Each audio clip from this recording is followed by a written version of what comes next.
ஆனா உங்க கஷ்டத்தெல்லாம் சரி பண்றதுக்கு என்கிட்ட இந்த ஒரு வழிதான்க்கா இருக்கு. எனக்கு வேற எந்த வழியும் இல்ல. மத்த விஷயங்களை நான் ஃபோன் பண்ணி அப்புறம் உங்களுக்கு சொல்றேன்.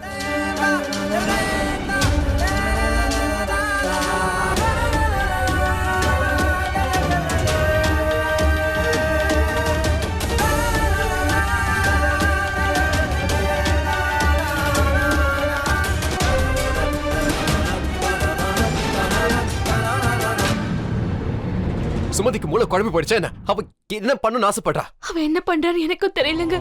எனக்கு ஒண்ணுமே புரியல. நீங்க அக்கா கூட இருந்தீங்கன்னா வீட்ல உள்ளவங்க மட்டும் இல்ல, உலகத்துல யாராலையும் உங்களுக்கு நடுவுல வர முடியாது. யாராலையும் உங்களையும் அக்காவையும் பிரிக்க முடியாது. ப்ளீஸ், நான் சொல்றது கொஞ்சம் கேளுங்க. என்ன பத்தி சொல்லணும்னா நான் நல்லாதான் இருப்பேன். என்ன பத்தி கவலைப்பட வேண்டாம். ஆனா சௌமியாவை யார் சம்மதிக்க வைப்பாங்க? உனக்கு தான் அவளை பத்தி தெரியும்ல. யார் பேச்சையும் கேட்க மாட்டா. அவ பெரிய பிடிவாதக்காரியும் தெரியும்ல. அத நீங்க என்கிட்ட விட்டுருங்க அருண். அக்காவை நான் சமாளிச்சுக்கிறேன்.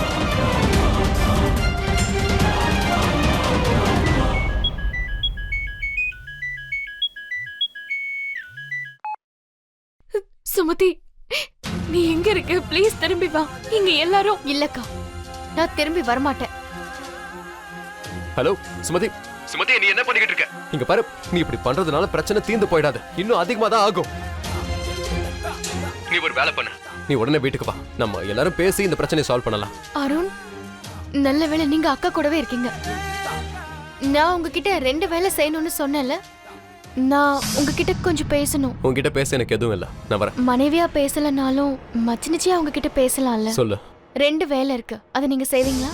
அதுல முதல் வேலை என்னன்னா, என்ன உங்க 2 பேருக்கும் நடுவுல இருந்து கொஞ்சம் விலக்கி வச்சிடுங்க. அப்புறம் 2வது, அதை நான் சொல்றதுக்கு முன்னாடி அருண் போனு கொஞ்சம் லவுட் ஸ்பீக்கர்ல போடுங்களேன். சும்மா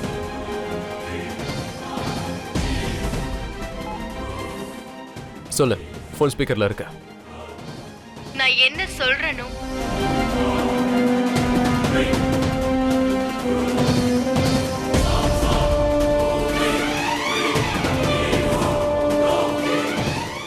சுமதி, நீ என்ன பேசுற? அப்படிலாம் செய்யவே முடியாது. நீ தயவு செஞ்சு அக்கா, நான் இருக்கிற இடத்துல ஏதாவது செய்ய முயற்சி பண்ணேனா என்ன காப்பாத்த கூட பக்கத்துல ஆள் இல்ல. இல்ல, நீ எதுவும், ஐயோ, நான் நல்லபடியா வீட்டுக்கு திரும்பி வரணும் நீங்க நினைக்கிறீங்கல்ல? ப்ளீஸ் சுமதி, ப்ளீஸ் அந்த மாதிரி எதுவும் பேசாத. நான் என்ன சொல்றேனோ அதை மட்டும் நீங்க 2 பேரும் செஞ்சுட்டே இருங்க. யார்கிட்டயும் எதுவும் சொல்லக்கூடாது. அடுத்த தடவை நான் உங்களுக்கு ஃபோன் பண்றதுக்குள்ள நீங்க இந்த வேலையை செஞ்சு முடிச்சிருக்கணும். சுமதி, சுமதி,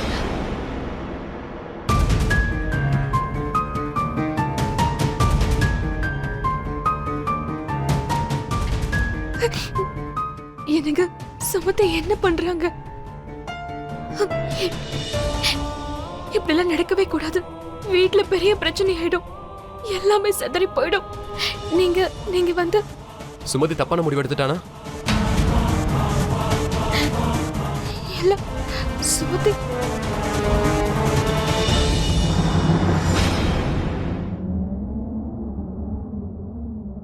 அம்மா, எது சரி எது தப்புன்னு எனக்கு சொல்லிக் கொடுக்க நீங்க இல்ல. அதனால எனக்கு எது சரின்னு படுதோ அதுதான் நான் செஞ்சிட்டு இருக்கேன். அருணை நான் கல்யாணம் பண்ணது ரொம்ப பெரிய தப்பு. அதுக்கான பிராயச்சித்தத்தை நான் செஞ்சே ஆகணும். இதுக்கப்புறம் எனக்கு என்ன ஆகும்னு எனக்கு தெரியாது.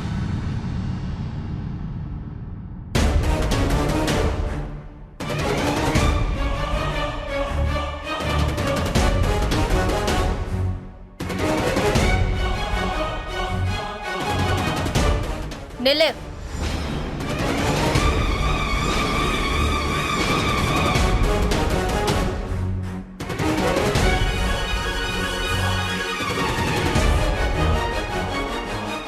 வீட்டு மருமக காணாம போயிருக்கான். எல்லாரையும் மண்டிய பிச்சுக்கிட்டு இருக்காங்க. நீங்க 2 பேரும் அது எதையுமே நினைக்காம கையை கொத்துக்கிட்டு எங்க போயிட்டு இருக்கீங்கன்னு நான் தெரிஞ்சுக்கலாமா?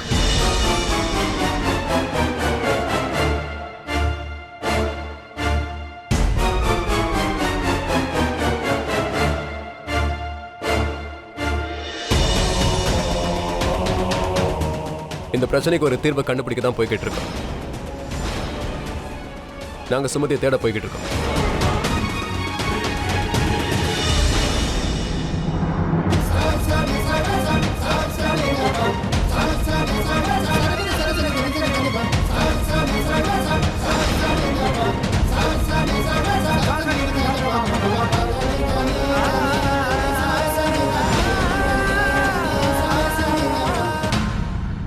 இங்க பாருங்கக்கா, நான் சொல்றேன்னு தப்பா நினைக்காதீங்க. இந்த மகேந்திரனோட 2 பொண்ணுங்களும் நம்ம குடும்பத்தை அவமானப்படுத்துறதுக்காக தான் இங்க வந்திருக்காங்கன்னு நான் நினைக்கிறேன். அவமானம் ஏற்பட்டது எங்களுக்கு.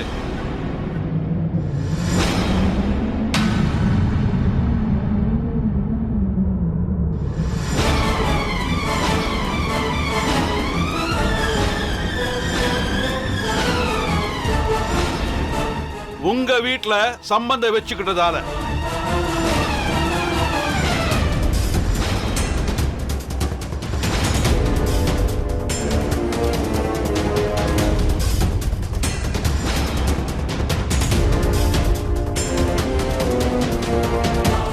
நீங்களா எப்படிப்பட்ட ஆளுங்க?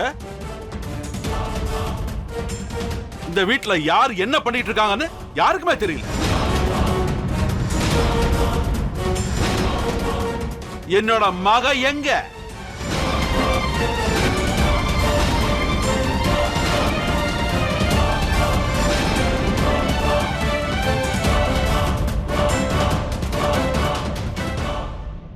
இத்தனை நாளா உங்க 2 பொண்ணுங்களும் உங்க வீட்ல தானே இருந்துட்டு வந்தாங்க. அப்போ உங்களுக்கு எதுவுமே தெரியலையா? இப்ப அவளால நாங்க எல்லாருமே டென்ஷன்ல இருக்கோம். அவளை தேடிக்கிட்டு இருக்கோம்.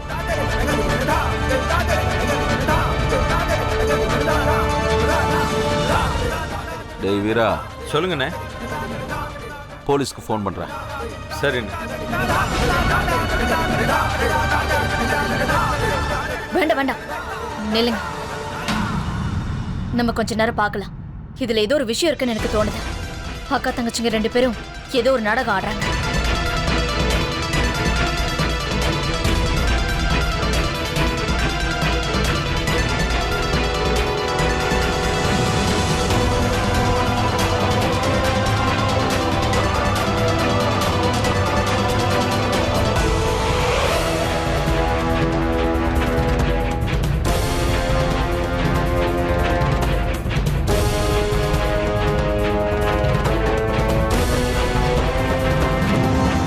சாமியா போன் ஆஃப்ல இருக்கு. அருணும் போன் எடுக்க மாட்டேங்கிறான். அத்த, ஊர்ல எல்லா இடத்துலயும் தேடிட்டேன். சுமதியை பத்தி எதுவுமே தெரியல. யாரும் அவளை பார்க்கவே இல்லைன்னு சொல்றாங்க.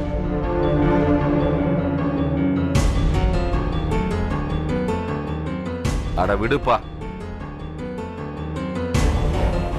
பிரீத்தி, போலீஸ் ஸ்டேஷனுக்கு ஃபோன் பண்ணி தான் ஆகணும். இதெல்லாம் ரொம்ப ஓவர். நைட் ஆயிடுச்சுன்னா அப்புறம் நம்மளால எதுவுமே செய்ய முடியாது. டேய் வீரா, நீ போலீஸ்க்கு ஃபோன் பண்ற. இவன் ஊர் முழுக்க தேடி பார்த்துட்டு வந்திருக்கான். எனக்கும் அப்படிதானே தோணுது. பண்ணிதான் ஆகணும். ஆமா ஆமா, சீக்கிரம் பண்ற.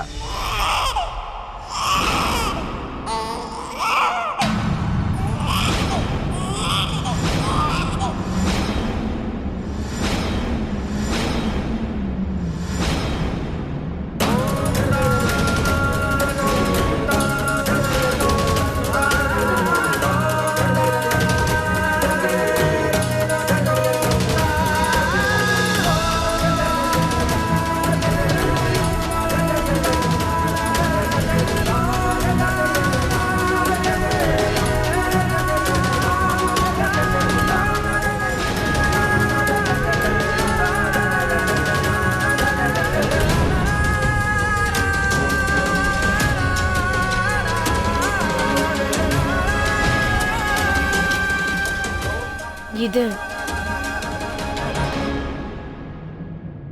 யாரு? இதான் நீங்க விரும்பினது. உங்களோட மக, மருமக, அப்புறம் குழந்தை. இதைத்தானே விரும்புனீங்க?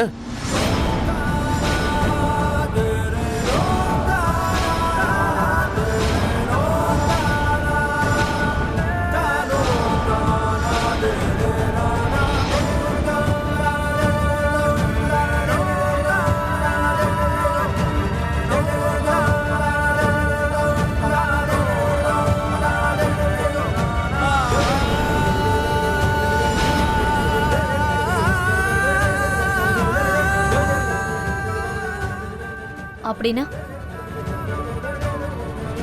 இவன் என்ன பேசிக்கிட்டு இருக்கான்? பிரீத்தி அவகிட்ட கேட்டு என்ன ஆக போகுது? நான் உங்ககிட்ட சொல்றேன். நீங்க தானே சொன்னீங்க சௌமியா எப்பவுமே அம்மா வாங்க முடியாதுன்னு. இதோ இன்னைக்கு அம்மா வாயிட்டா. இவனை நாங்க தத்தெடுத்திருக்கோம்.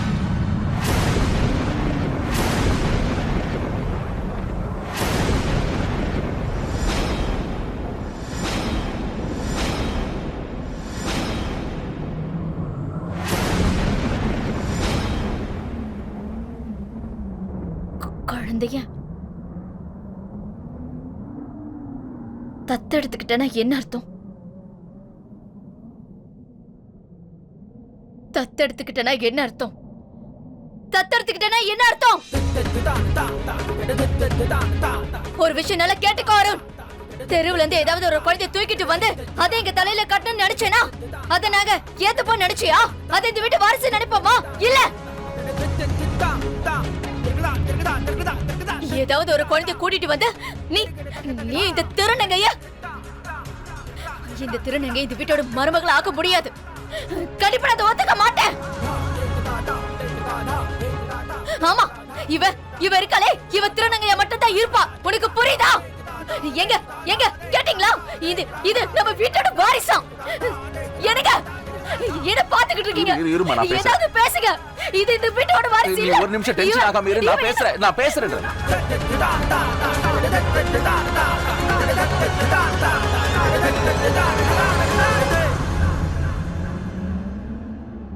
உன் மேல அன்பு செலுத்துற விஷயத்துல நான் எதுலடா குறை வச்சேன்? என்ன காரியம் நான் பண்ணிட்டு வந்திருக்கேன்? உன் மூளை ஏன்டா இப்படி மழுங்கி போச்சு? நீ எந்த குருவை மனசார வணங்கிக்கிட்டு இருக்கியோ அந்த குரு மேல நான் சத்தியம் பண்ணி சொல்றேன்டா, என் குடும்பத்துக்கு உன்னால எந்த கெட்ட பேர் வந்தாலும் சரி, அப்பவே உன்னை என் பையன் இல்லைன்னு தலைமுடிக்கிடுவேன். சத்தியமா சொல்றேன்டா, உன்னை நான் சுட்டு கொன்னுடுவேன்.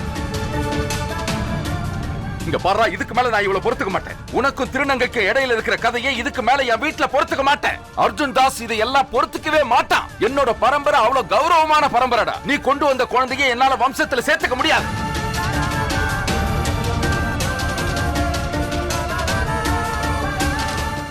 கடவுள் மேல சத்தியமா சொல்றேன், நீ என்ன சொன்னாலும் நான் ஏத்துக்க மாட்டேன். இந்த திருநங்கையோட கதையை நான் இன்னைக்கே முடிச்சு காட்டுறேன்டா.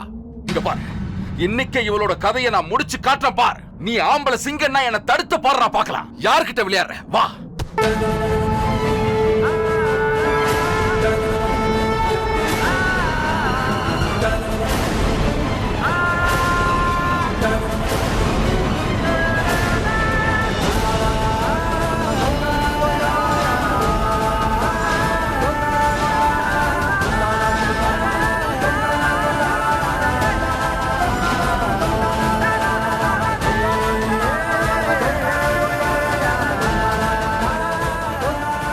அர்ஜுன் தாஸ், இது அருண் அப்புறம் சௌமியாவோட லவ் ஸ்டோரி. இதுல நீங்க வில்லன் ஆயிடாதீங்க, அப்புறம் இந்த வீடு போர்க்களமா மாறிடும்.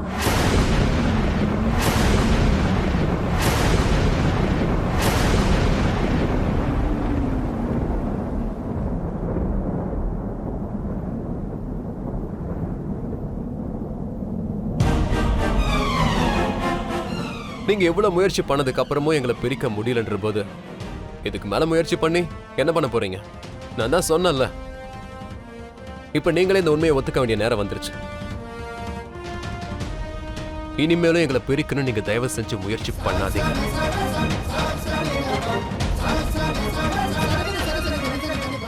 கடவுள் எப்பவோ எங்களுக்குன்னு முடிவு பண்ணி வச்சிருக்காரு. இப்ப என்னோட மனைவி, என்னால அவளை பிரிஞ்சு இருக்க முடியாது. ஒருவேளை யாராவது எங்களை பிரிக்கணும்னு முயற்சி பண்ணாங்கன்னா அவங்கள நான் சும்மா விட மாட்டேன்.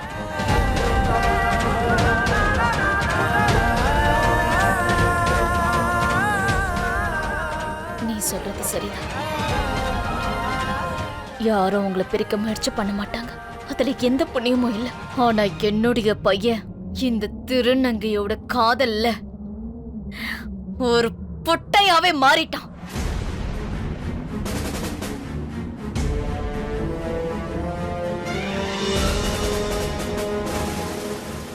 நீங்க எப்படியே நினைச்சுக்கோங்க பிரீத்தி, இப்படியே நினைச்சுக்கோங்க. அப்படியே ஒரு வேலையை செய்யுங்க. ஊர் முழுக்க தண்டோரா போடுங்க. அப்ப கூட நானும் சௌமியாவும் எப்பவும் பிரியவே மாட்டேன்.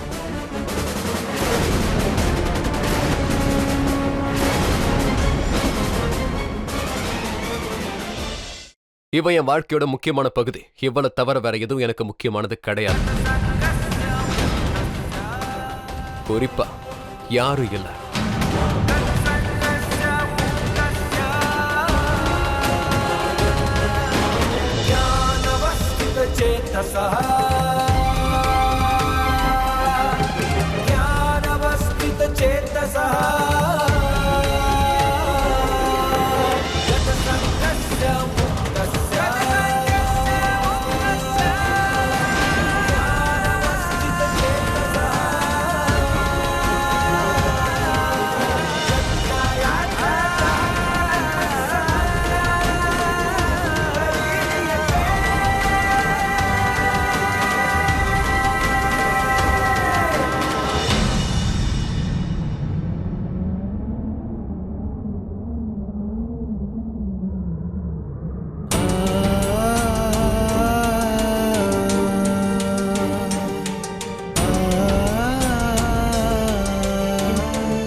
வீட்டு பிரச்சனை வீட்டோடவே முடிஞ்சிடும்னு நினைச்சோம். ஆனா அது இந்த அளவுக்கு விஸ்வரூபம் எடுக்கும்னு நான் நினைச்சு கூட பார்க்கல.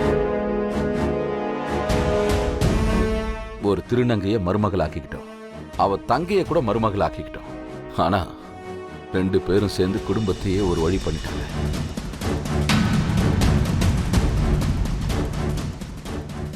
பிறந்த வீட்டுல அப்படி என்ன நடந்துச்சு? அக்கா தங்கச்சிங்க 2 பேரும் ஒருத்தருக்காக ஒருத்தர் வீட்டை விட்டு போக கூட தயாரா இருக்காங்க.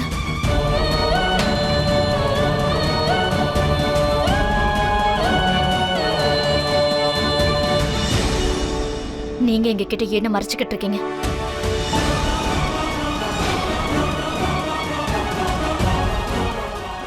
என்ன வாயை மூடிக்கிட்டு இருக்க? உன்னோட மக தானே, அவ ஏன் இந்த மாதிரி ஒரு காரியத்தை பண்ணா? உன் சொந்த மக தானே, நீ தான் பதில் சொல்லணும். அவ ஏன் இப்படி பண்ணான்னு சொல்லு.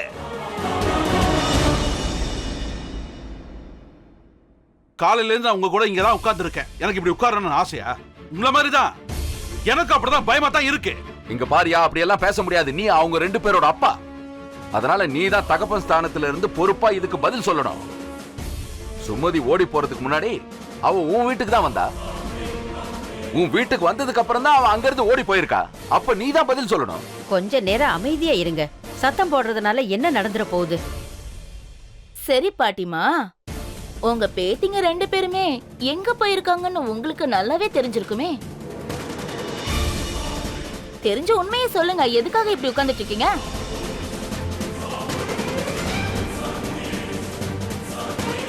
இப்ப நான் இவங்க கிட்ட என்ன சொல்றது? ஏன் சுமதி இப்படி பண்ண? நான் என்ன செய்யறதுன்னு தெரியலையே.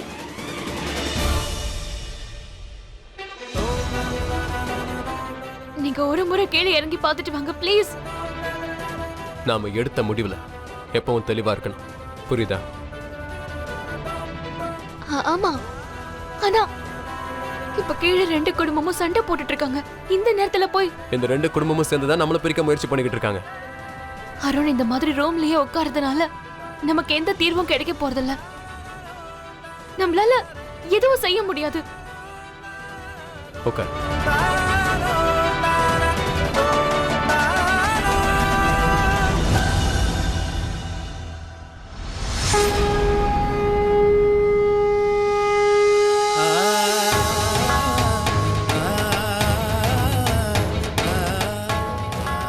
குழந்தை உன்னோட பொறுப்பு. ஏதாவது செய்யணும்னு நினைச்சுனா குழந்தைய பார்த்துக்க.